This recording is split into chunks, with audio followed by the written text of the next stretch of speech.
The latest on Hurricane Helene.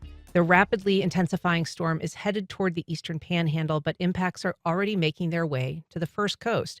Joining us by phone to catch us up to date is a very, very busy man, First Coast News meteorologist Lou Turner. Lou, thank you for being here, and thanks for making time for us. At least 5 minutes for you. Oh, at least 5 minutes. I appreciate it. Thanks, Lou. You've got that coming from me anytime you need it. That's terrific. So you are running around getting the latest updates. Lou, tell us what we know now about where this storm is headed and what impacts we might be seeing in our area. You know, during the update that y'all just did, it was really nailed it. It was the spot on forecast. So looking at Big Bend is a big area, hence the name. Landfall tonight, somewhere 8 to 10. Some slower models would be 10 o'clock at night, official landfall. And to be more precise with Big Bend, it looks a lot like Appalachia Bay, so closer to maybe Perry, Florida, if you're familiar with that area. And those folks are going to be dealing with 20-foot storm surge. It's a water and a wind event for them tonight, and that's going to impact Tallahassee as well. If it's not my network or anything, but shout out Weather Channel. You follow where Jim Cantori is, and Cantori set up in Tallahassee. That's the Cantori index right now. And folks ask that question, well, where's Cantori? That's where he is. He's in Tally, and that's probably an indicator of the big impacts they're going to have there. Lots of wind. Now, for us, it's going to be a later afternoon. We have to be patient with this, and I know a lot of people get anxiety with just the wait, but it's a tonight thing, and that's the scariest part for a lot of people. So, Lou, my news director is monitoring a presser that the governor's giving right now, and she says that he just said, you have time to get to a shelter, but you need to do it now. And that apparently this track that's gone a little bit east could be very bad for Tallahassee. Correct. Yeah. So I know FSU, FAMU, they've shut things down. Obviously, the big universities. There are a lot of families we've been asked that question a lot because a lot of families concerned about students there in semester. They've shut it down, either sent them home, and they've set up shelters there. And there is time because this is going to be an 8 to 10:30 sort of landfall event when the absolute worst is happening. And you're talking 120, 130 mile an hour wind sustained there. And there's a lot of old trees. There's a lot of roads that will be impacted, homes that'll be impacted by this. And that's just inevitable. And along the coast, a lot of those communities, St. Mark's, Perry, Sopchoppy, you get over to Apalachicola and Cedar Key, even along the very eastern edges of this, Steinhatchee, a lot of folks know, going to be dealing with a great deal of that 20-foot storm surge. And so the shelter is a great idea for those folks in the hurricane warning area, but that does include Lake City, Columbia County, in what's technically the First Coast, right? So Columbia County, Lake City, right there along the I-75 corridor, could get 90-mile-an-hour winds with isolated tornadoes. So that'll be, an overnight thing. So I can't emphasize enough the importance of having a way to get alerts, having phones charged, your devices charged. If, you think you might be trying to get a little bit of sleep and just rest through it, but have a way to be woken up when tornado warnings are issued, because it looks very likely that this will be a wind tornado event for most of us along the First Coast tonight.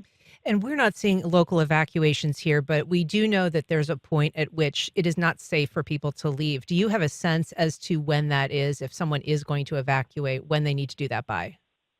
So the old saying is you run from the water, you hide from the wind. But if you have a home or a situation, whatever it is, that you're just not comfortable being in with a wind situation, I don't blame anyone for saying I need better shelter. I need to seek better shelter, seek higher ground, whatever that may be.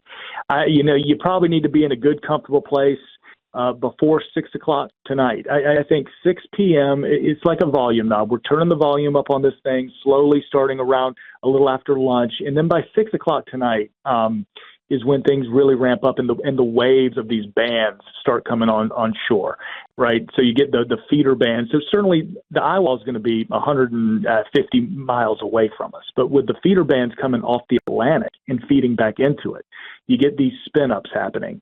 And that can happen anywhere coastally. It can happen anywhere, within our first coast in southeast Georgia. You get these tornadoes. So we'll be a tornado watch through the afternoon. We'll be prepared for the warnings. Those are the more serious layer. And I'd say by 6, get to where you're going to be and stay there. And there's no reason to get on the roads tonight and have those ways to get broadcast alerts.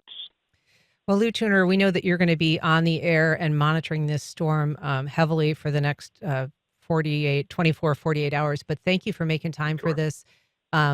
Be safe. And if you need me again, call me. I'm happy to help anytime. I know you get a lot of listeners at all times. So just, anything you need, you give me a call. But this is a situation, by tomorrow morning, we're doing a lot better, right? So this ends pretty quickly as it's going to get started. It's a fast mover, and it'll be out of our area by the time we get to mid-morning to early afternoon Friday.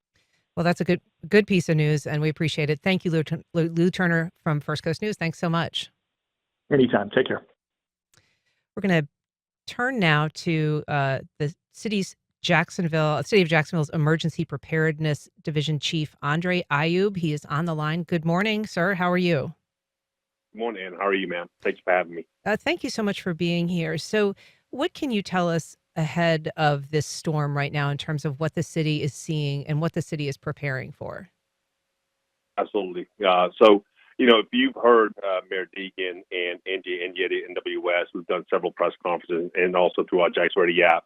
We continue to talk about preparation. As Lou Turner just mentioned, you still have a couple hours before we start seeing some onset of some storm winds to prepare. I always talk about getting your emergency kit ready, having a plan, evacuation zone, and staying informed.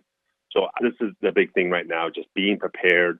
And I think everybody from the national, state, and local meteorologists are saying today's the day to hunker down. So weather day, hopefully people are heeding our recommendations, grab, some snacks, some food, and some movies, and just hunker down and stay safe.